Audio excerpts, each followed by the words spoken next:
As we balance the books on 2018, it's not a bad idea to start thinking about ways to improve your finances next year, and that often means resolving to spend less and save more. Local financial expert Mike Martinez is here with some tips. And good morning. Good morning. Thank you. 2019, it's crazy already. It's unbelievable. One of your ideas is write it down?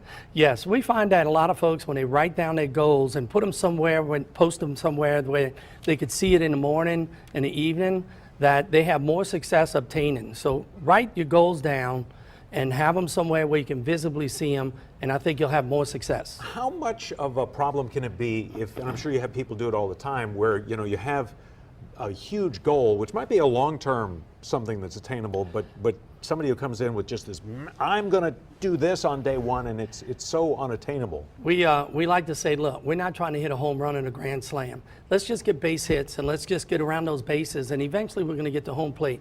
Set some short-term goals and long-term goals. If you succeed on your short-term goals, then the long-term goals will be obtainable. Mike's got a great sort of diet analogy, and that is to set splurge goals. Yes, I do. As you can see, I wear a Fitbit, and I try to get 10,000 steps every day, 120,000 steps a week. And I can bet you that if I obtain that goal, I'm going to go to an ice cream shop or a coffee shop, get me a little dessert.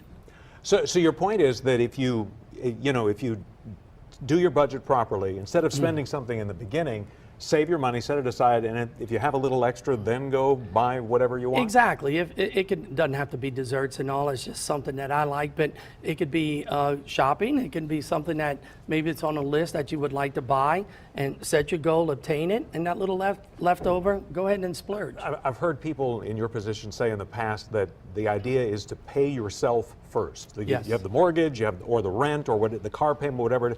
But the very first bill goes to Mark Martinez. Well, yes, you have to make sure that you fund your retirement money, and that could be one of your goals. So your New Year's resolution, make sure that we put that money aside, because we want to make sure that goal is obtainable, and then set the rest of the goals right behind it and try to hit as many as you can.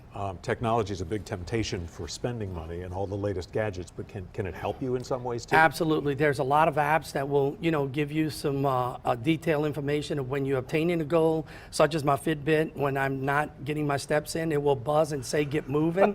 So believe it or not, those things really help because it makes you conscious about it. But yes. That would be nice if every time you went to buy that iPhone, your wrist went, don't do this. It doesn't quite work that way. No, it doesn't work that way. All right, Mike Martinez, thanks.